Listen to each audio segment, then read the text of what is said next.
for instance, when Graveyard was starting it, she's like, "This is a lot more intuitive than starting out with Elite Dangerous." Yeah, Because Elite Dangerous starts off with a very high learning curve. I am aware.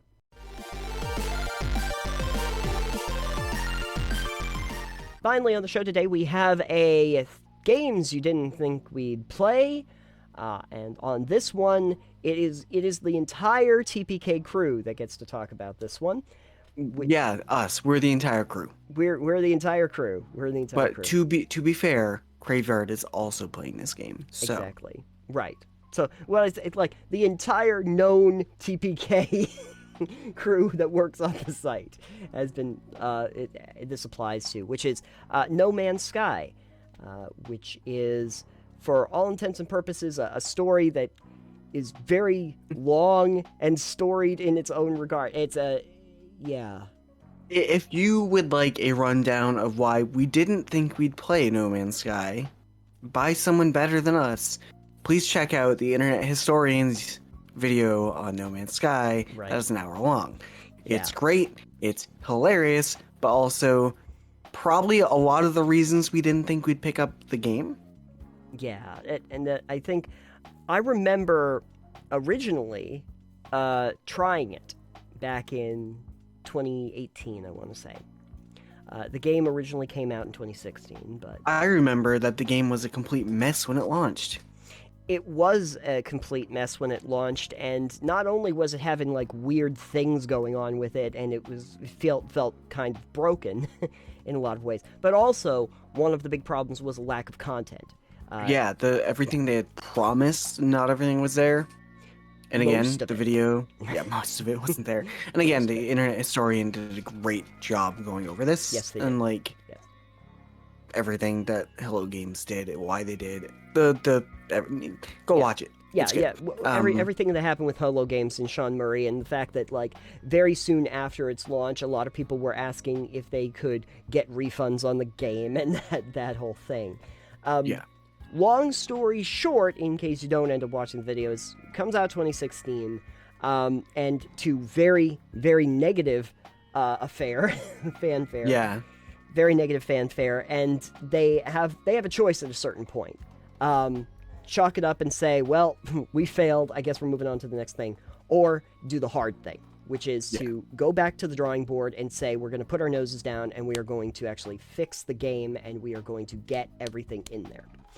And thankfully, they chose the latter. They also did radio silence. They're like, all right, we need to stop paying attention to any of this negativity and anything else and just work. Don't say anything, just it's not going to help. Yeah, they did a Yep. smart thing with that. And then one day they come out and they have updates. And Yep. hey, we're actually going to put this in the game, this in the game. And eventually, I think it was when Next, the big expansion came along where everyone was like, oh, that's a huge expansion to what they're doing.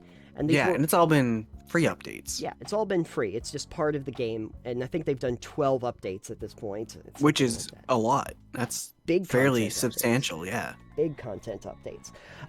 Next actually was when I originally played back in 2018. It was right after that, and I played it and I was like, well, it does at least feel like there's a game here, so at least there's that. But I still felt that it was a little bit sparse. Like there are big wide areas because it's a space game, so obviously course. you're going to have those big wide areas. Big vastness, but by that point there are alien races and there's space stations and a lot of the base building was already established, stuff like that. But recently I thought to myself, well, I'm in the process, like at the beginning of the year I said I was going to make a resolution to try and go back. My theme was to go back and retrospectively look at some games. I don't even remember what I said I was going to try to do. I don't remember either. We're going to have to go back and look. But Nope. but Already my- failed. But I know that mine was that it was about like a year of retrospection. So that going back and looking at a lot of games that have fallen by the wayside, trying them again. And one of them ended up being No Man's Sky, where, I thought to myself, why not? I'll go back, I'll try it again. What could it hurt? They've done a lot of updates. They just talked about Foundation, I think was the most recent one. Let's see if there's anything new. I want to look. So I jumped back into it, and started playing again, picked up where I left off, and also I did try a new one just to remember what the start of it was, because I was gonna say I would have had to start a new one after not playing it for that long. I started in on my old one that I had like 40 hours or something in, and I was like, wait, how do I do anything? I forget how to do everything in the game. So I did, for like an hour or two, I went back, started on a planet, repaired my spaceship, went off to a college, and it's like, oh, okay, now I remember how the controls work and how all of this works. Then I jump back into what I had already established, where I have like a ship, multiple ships, and everything like that, to see what it was like. And so, you know, there were some new things that I found immediately, because I noticed all of these freighters and these big convoys popping into systems left and right. And I've had a few of those, and I'm like, oh shit, that's scary. Yeah, like, and most of them aren't going to attack you, but like at the start, you're like, wait, is that something I have to worry about? Only to find out that actually you can have freighters of your own, and you can have frigates of your own and take them out on missions and stuff. And I found that out when I responded to a distress call that there were these pirates attacking a freighter. Yeah, I haven't had that happen quite yet. I found a freighter who was offering me to buy their freighter. Yeah. But I know that the one of the pirates, because I've looked into it and listened to some stuff for tips, and I'll talk about that in a bit. But they're like, yeah, the first one is a pirate attack, and they'll offer you the freighter for free. Yeah, they will. I literally, and it was literally like 2 little ships that I blew up in about a minute. Yep. Go into the freighter, and the freighter captain's like seems like he's very tired of this life and offers you just the freighter for free. And I'm like, yes. So one of the things that I also saw about that is if you refuse that offer, the second one you get will also like be free. Yeah. Yeah. And so there are ways you can, I guess, farm that and put it off until you get a freighter you like. Sure. So that you can, like, because everything's procedurally generated, it's going to be a random freighter each time. Oh my god. You could get an S tier. And so you can do it and get in a free S-Class freighter. Ooh, that would be cool. And I'm like, okay, well, maybe not S tier for me, but, like, if I could get one that's got decent slots and, like, B or A instead of a C tier, I might do that. That sounds good. Since I got the original freighter, just because I started getting some frigates, and the missions that I ran for them got me a whole lot of credits and valuable resources, I stumbled upon an A-class freighter. And you're like, bye. I was like, I'm going to trade this in now, please. And traded it in for much more storage space and better stuff. Right. So one of the things, because you had played it before, and I had just started playing it, and Craig had just started playing it, and we're doing multiplayer. So one of the things is, one of the weird things is multiplayer. You know, if you get a distress call for a ship and there's a broken ship, you can both claim it. Oh. It'll spawn a new one. Oh, cool. So yeah, that's cool. But then there's other things that you can try to interact with that only one of you or the other of you can get, but you can't both get, like crates and things. Oh, okay, interesting. Okay. Yeah. Then another really weird thing in multiplayer is if I go to the space station, for instance, and you come in after me, you can talk to nobody. Oh, really? Yeah, you can't do any of your quest things. You can't talk to like any of the people on the station, really. Like the salespeople, the merchants. Yeah, but any of the wandering around aliens, you wouldn't be able to talk to. Really? Okay, that's interesting. Yeah, it's kind of weird. I didn't really play multiplayer. I didn't before. I didn't this time. It's a little wonky still. Sure. Like my friend also joined us, and he got one of the new solar ships. He's like, whoa, this is cool, I'm gonna buy it. He's got millions of credits. Cool. And he went back to his own game, and apparently this ship had replaced, he had bought it, but on his game it replaced an S-Class fully upgraded fighter he had, or whatever he had instead, and he's like, I'm a bit mad. Yeah. So be careful with doing multiplayer. But So one of the things is I've played and I've talked about playing Elite Dangerous quite a fair amount. Oh yeah. And I love Elite Dangerous. So going between Elite Dangerous and No Man's Sky is really interesting Mm. because there are things that Elite does better, Sure. like the Galaxy map. Hmm. Yeah. No Man's Sky version is kind of really, really, really simplified and kind of not very intuitive. Yeah. It's a little wonky to navigate. It is very wonky to navigate. Yeah. So Elite Dangerous has a whole nav menu. You can search for things on the map. You can plot routes. You can Hmm. do everything. You can view planetary maps and solar system maps, which you cannot do in No Man's Sky, for instance. There is not a planetary map you can look at. Aside from just Yeah. looking at the planet, there's not a solar system map to look at aside from looking at the galaxy map and zooming in. Sure. But then other things, for instance, when Graveyard was starting it, she's like, "This is a lot more intuitive than starting out with Elite Dangerous." Yeah. 'Cause Elite Dangerous starts off with a very high learning curve, I am aware. and No Man's Sky seems to have a slightly slower curve to it. Like it does have a learning curve. A lot of the systems, it seems, at least if you're going at your own pace, don't seem to be really like described to you right off. No. But I think later on, like I'm getting the base building quests now, Sure. and so it's like, oh yeah, go do this and that. I'm like, I've already done this. Why are you now telling me how to do this? Right. I understand. It's like what you're why are you introducing this to me 40 hours into the game? Right. Yeah, I think that the difference between the two, and that's what I was interested to from your perspective, since you played 600 or something hours in Elite Dangerous, something like that, was how the two compare, and like 720 hours. 720 hours, and I sat here thinking to myself, like, I did try to play Elite Dangerous on a couple occasions. I do own it. I do have it.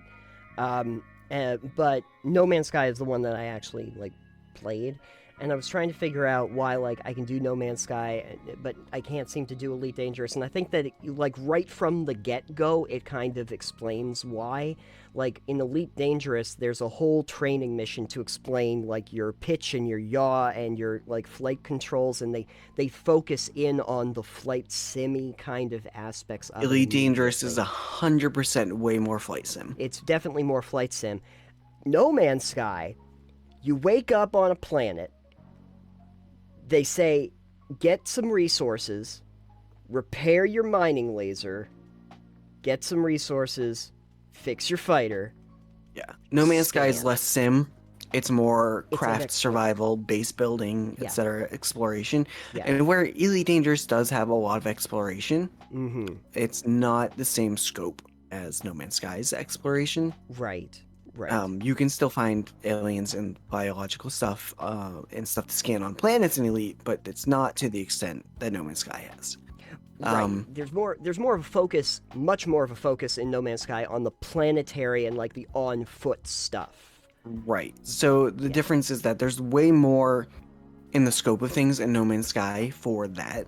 Yeah. Whereas if you really want to get into the whole flight sim and like really into that, like you enjoy flight simulators and you enjoy trucking and you enjoy space battles that are really big and grand, I think I think Elite Dangerous would be way up more that alley. Sure. But the intensity on each of those is a little different. Elite Dangerous can be super intense. Oh yeah. You go into a conflict zone, it's like, all right, I am potentially fucked. Yeah. It's like if you start taking damage from a ship that's better than yours with a pilot that is rated well, you're like, I'm dying. Yeah. Exactly. And it doesn't have the auto follow thing either. Like you can get turreted weapons, but Sure. you know, No Man's Sky, it's like hold S to track your target. You I'm can like, track. oh, okay, Yeah, that's you can easy. track. That's way easier. Oh yeah, yeah, it is, because it will allow you, and it will even figure out leading, and it will even let you do precise differences if you wanted to in the meantime. Yeah. And you can also eventually, once you have your freighters and everything, you can start expanding your squad, and you can actually have up to 4 other ships with you, like individual ships that you hire on. So Yeah, that's I cool, mean, too. with Elite, you can kind of do that to an extent. You can have fighter bays, for instance, on your ship. Oh, sure. So you can have an NPC pilot that flies a fighter craft for you. Cool. You can have multi-crew where other people join you on your ship, which is Oh, cool, sure. like real people. Mm. And then you can get a fleet carrier for lots of money, Yeah. which yeah. is just a huge ship that can carry tons of like ships and other people can park in it, and you Oh, can do all sure. sorts of stuff like that. But Yeah. you can't like have a fleet in Elite. Right. And that I do think that like for the fact that they're both giant space games, they are very different experiences. They are Horribly different. And to Elite Dangerous credit, even though it's not really a game I can play successfully, the fact that they're able to have such a detailed control system, and also, frankly, like I think No Man's Sky looks pretty good, but it's kind of hard to beat the vistas of Elite Dangerous. Like, yeah, there's no comparison there because they're different art styles. Like, Sure. there's literally no comparison between the two because Yeah, they're so you vastly can't. different. Yeah, Both games look great, yeah, you know, but if I had to pick like breathtaking over stylized, Elite Dangerous is absolutely breathtaking sometimes. yeah. Um, The one bona fide that we can't really take away from No Man's Sky, though, is the objective thing that it is the largest game world ever built. yeah, I mean, when you But, procedurally I mean- generate, that happens. Yeah, but and Elite Dangerous is second largest. Well, Elite is a 1-to-1 scale of the Milky Way. Right. So Right. it is also giant beyond belief. yeah, and I know that like No Man's Sky is like a procedurally generated universe. I will say, But one thing I like that Elite does that No Man's Sky doesn't seem to do currently, at least that I've known, all the systems I've been in, even if they're unexplored systems in No Man's Sky, seem to have Yeah. alien presence. So oh, they're really, unexplored, no player has been there, but they're full of aliens. Like, there's a space Yeah. station in almost every system, it Oh, seems. yeah, there Um, is. Now, Elite Dangerous, there's what we call the bubble. Okay. Where is this bubble of civilized space? It's fairly large comparative to whatever. But like as soon as you leave that bubble, you're going out into space with no space stations. Got it. So Mhm. there are aliens in Elite Dangerous. They're not as common. Sure. But once you leave the bubble, it's like, all right, you're gonna encounter space stations a lot less frequently, Oh yeah. and I like that. It's Mhm. like I'm going into deep space. I don't want every single system I visit to be full of aliens. That doesn't seem Right. like it should be. It feels like a frontier. Like Yeah. actually out on the frontier. No, Yeah. literally no man's land. Like I wish you could build your own like settlements in Elite Mhm. Dangerous. That would be neat. Oh Like yeah. you can form your own factions in Elite, Sure. and you can have those and push that stuff and do the whole background simulation in Elite is intense. I don't understand most of it. Yeah. All the factional changes is really really in depth. Sure. Sure. Um, Yeah, I think some of the things that I noticed though with No Man's Sky when I went back in just to try out some more stuff was you're never at a lack of stuff to do. Right. I felt like in earlier builds there was like just kind of like a figure it out, like you enjoy. In this one, literally, like I go from point to point, and along the way they'll say, "Yeah, ooh, spatial anomaly here," or "Ooh, there's an abandoned building when you're looking around the world," or "Oh, Yeah, there's a heart lot. attack." And I enjoy A it. lot of stuff. Um, Oh yeah, I've been enjoying Elite. No Man's Sky. No Man's I enjoy Sky. Elite too. yeah, Ah man, one of my other friends is playing Elite, and I've been trying to like. He's newer, so I've been like, yeah. Here are some tips and hints. So I've been thinking about that too. sure. Yeah, No, but neither of the games. However, there is a point of contention here where there are systems in the games that the game itself does not really teach you all that well. For instance, yeah. mining, like core mining in Elite Dangerous that I was explaining. Yeah, I had to watch a video on how to do that because I had no the game does not tell me how to do that in Elite. And then Yeah. like mining in No Man's Sky is just go out and shoot a bunch of asteroids. Shoot the asteroids, shoot the plants, blow Yep, it all up. just bang bang bang. Yeah, it is that. I will say one of the things I don't like in Elite goddamn in No Man's Sky, the ship controls feel kind of flighty. And not in the way that you're flying a ship. Right. Right. Some games very will feel like it's a boat too. It's kind of like yeah. So I know there's you can either have the different controls for tethered or locked, and it will change responsiveness a bit. hmm But I don't like that there's no apparent there are no controls for vertical thrusters, yeah, I and understand. I'm like, what? You're flying a spaceship. These things fly, and are supposed to be able to fly in all the 3 axes: dimensions, up, yeah. down, left, right, forward, Mhm. and back. hmm You know, they're supposed to be able to do that. Elite, you can obviously, there are controls for all of that. Um, but I'm trying to fly my ship, and I'm like, no, I don't want to go around. I want to just go down. I want to raise off the ground. I want to go up or down. And it's Right. like, no, you got to fly it like you're flying a plane. Right, because I'm like, but plane it's not a controls. plane. Right. It's Plane not a controls. plane though. Yeah. This is not an aerodynamic craft. Right, exactly. This is made for both space and for and for ground. Yeah, I mean there are points of contention for me too. Like especially if you want to recharge your shield, your weapons, or anything like that. Like going into the individual menu and then like putting the elements that you need into the Yeah, thing. I just go into the inventory because the quick menu is a little weird to navigate. Yeah, and just like loading it up. I feel like these are things that could be sometimes when you're launching off of stations and you get hung up on terrain. That does happen. The building controls can occasionally be a little bit flighty in how they want to present stuff. There's a lot of things about it that feel just slightly off in terms of how it's presented. A lot of times when you're dealing with the anomalies, you're like, I don't know what to do now.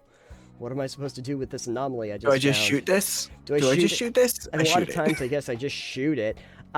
So yeah, no, there are definitely points of contention about like it's not a perfect game by any stretch of the imagination. It's got plenty of issues where, boy, I'll tell you, Sentinels, the Sentinels become so damn annoying.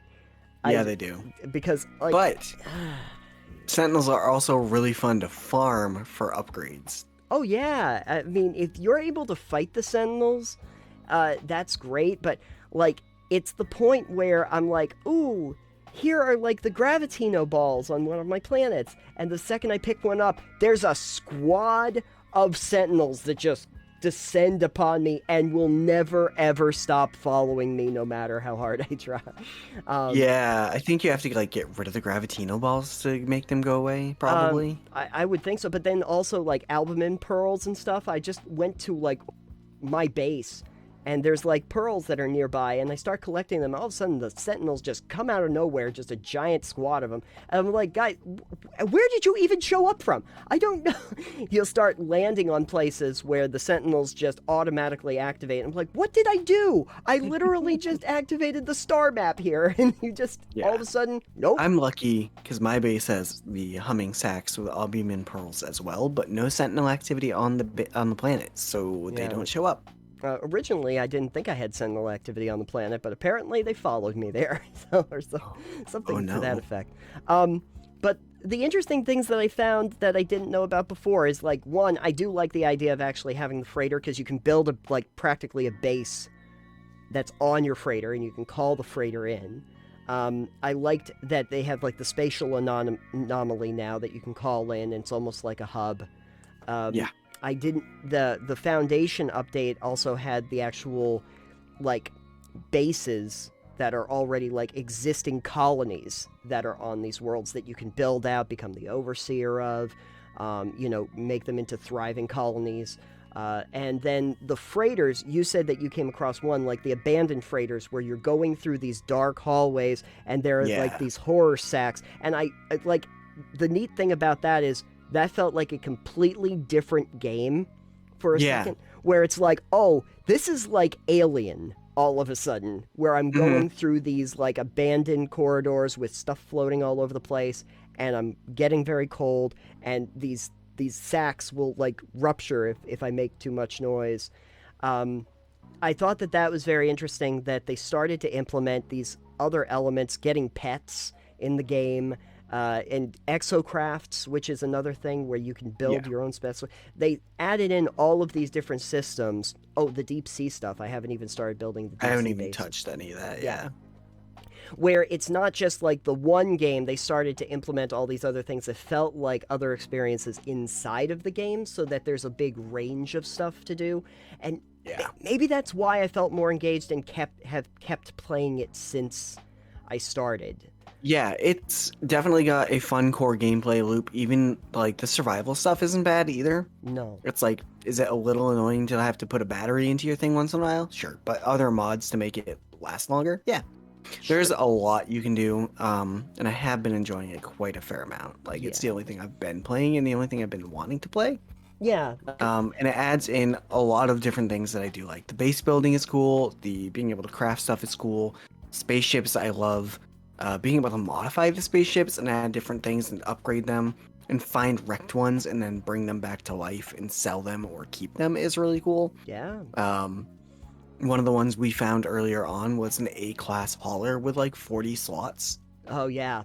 And it's like, all right, well, this is now my main ship. Yeah. I think that was one of the early ones that I did. That I think it was probably a similar one to the one that I exploited early on, where I could keep trading it for all of the ships that I ended up with.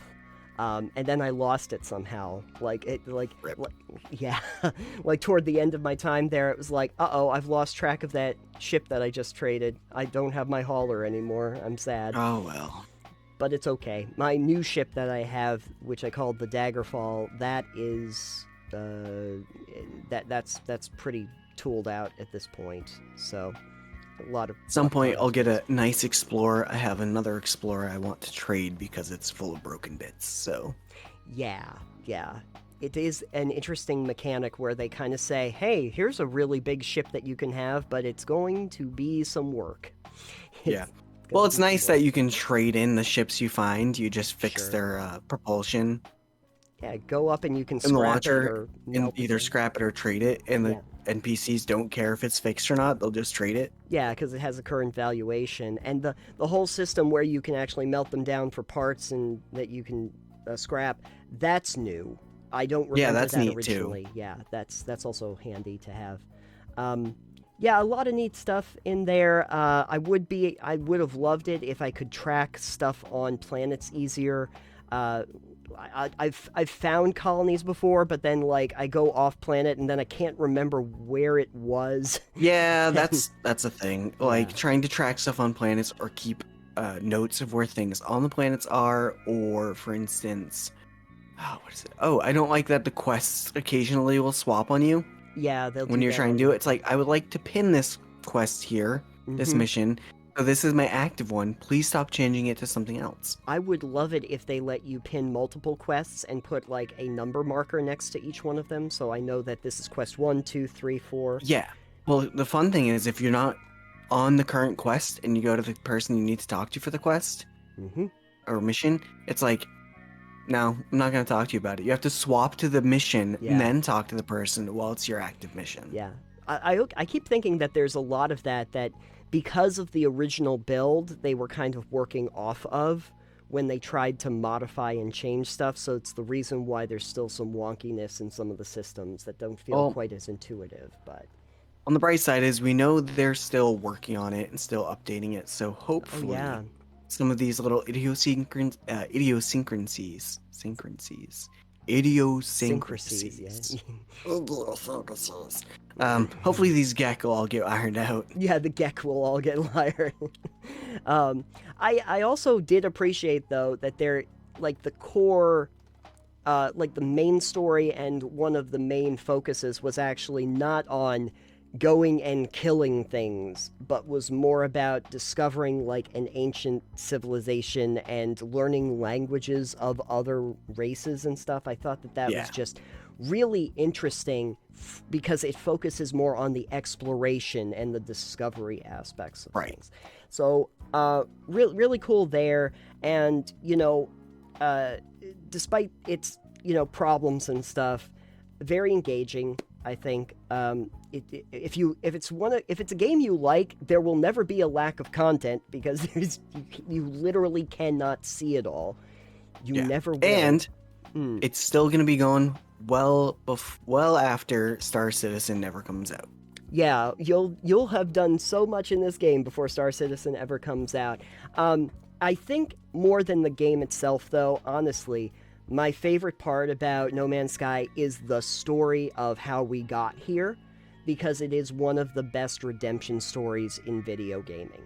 Yeah, I will definitely agree. Again, go watch the Internet Historian's video on this I'll try to to link see it. this redemption arc. You should link it in the description. Yeah, because it is quite a turnaround from being the laughingstock and a pitchforks and torches scenario toward Hello Games to being sort of this wonderful story about a company that stood by their product and insisted on making it the best possible product they could, and kept Right. supporting it for many, many, many years, and still do. And I will say, Mm. I mean, the last update was pretty not that Recent. like I think Foundation recent. just came out. Like Outlaws just came out on Oh. April 13th. Outlaws, um, April 13th. Yeah. So I will say the recent reviews, 89% of them are positive. All reviews, 73% of the 179,000 reviews are positive. It's sitting at mostly positive Mhm. over all time, and Yeah. recently very positive. Yeah. And I will say I would tend to agree. If I had played this back when it came out, I probably would have been like, okay, well, maybe it'll get better. Yeah, exactly. Who knows? Who knows? But in general, like, I know that you've played the 700 and something hours of Elite Dangerous, but would you say that No Man's Sky holds up by comparison, depending on the experience? I definitely think that the multiplayer needs some work, but I think the game is fun. I think it holds up as its own space game, Mhm. grand space game. It is Sure. a totally different beast than Elite Dangerous is, Yeah, just because of all the points we went over already. sure. But it is fun in a different way. Right. I think it's a general framework of trying to encourage the exploration and discovery is what keeps people coming to it. Not just the setting down of roots and building bases and getting freighters and spaceships, but also the endless amount of planets to discover and creatures that you scan into your inventory, and digging down into the core and finding these subterranean cave systems and all of that is just always entertaining, because you never know what you're gonna get every time Right. you And I enter into a new think system. that's interesting because, like you land on, like I was telling you earlier, I have a planet that I made my base on. It's a glitch planet. Yeah. And you said you've never seen one. No. Like, I'll try and get some screenshots later for you, but like, Yeah. it's mostly barren. It's got these really big thing. There's not like much for animal life. There's one animal on the planet, and it Mm. looks like a floating geode of gold. Oh yeah. Cool. It's weird looking. There's a bunch of plants, cobalt, cave marrow as typical, but like Mm. there are giant like stargates on it. Wow. Okay. They're called boundary separations. They are glitches in reality. Oh, interesting. So I set up my base right next to one of the stargates too. So if you ever visit my game, you can see that. Oh, cool. Yeah, I mean, there's been planets that I've landed on where there were just floating metal orbs in the sky. Yeah, I think all the planets are really cool. It just, Procedural generation means you're gonna get something weird every time. you're gonna get some weird stuff, but it's always interesting. You do see some repetition occasionally. Just like this creature looks very similar to the other creature, but Yeah, there's I different know- elements. I know Graveyard, for instance, has been loving some of the animals that we come across. Sure. Which we again talked about earlier. You have your flying crab thing. She's got another crab thing. I've got a gold elemental. I've got a creature that looks like an Ouroboros. It's just like a ring that Yeah. looks like it's made of chitin. Oh, nice. Nice. Yeah. Yeah. And then we've got the worm things that are in the sky. Not the big one that flies and burrows into the planet. Oh, That no, one's a the whole worms other that, thing. yeah, that's sky worms. Yeah, the which, giant sky worms. Yeah, Yeah. those are. Yeah, there's a lot. There's I a think lot it's of great. this stuff. Yeah. Procedural generation is like hit or miss with me, because sometimes I just find that it's just way too random. But I think in the version that they're doing with No Man's Sky, where it's really just about the discovery, I think it works really, really well for that. Yeah. Really, really well for that. So, yeah, I'm still playing it. Probably will be playing it for a good long while. I might eventually do a Titanium Mine when I'm kind of ready to put it down again. But until then, yeah, that's what we're That's what we're all playing right now. Discovering the universe. Starting an infinite galaxy. Yeah, just an infinite expanse of trillions and trillions of star systems. So, one day we'll get through them all, I'm sure. Yes. One shit note never. No. That's why we need to have our consciousness downloaded into an AI so that we can just live forever. And Oh, we can be Korvax. yeah, we can be the Korvax. Perfect.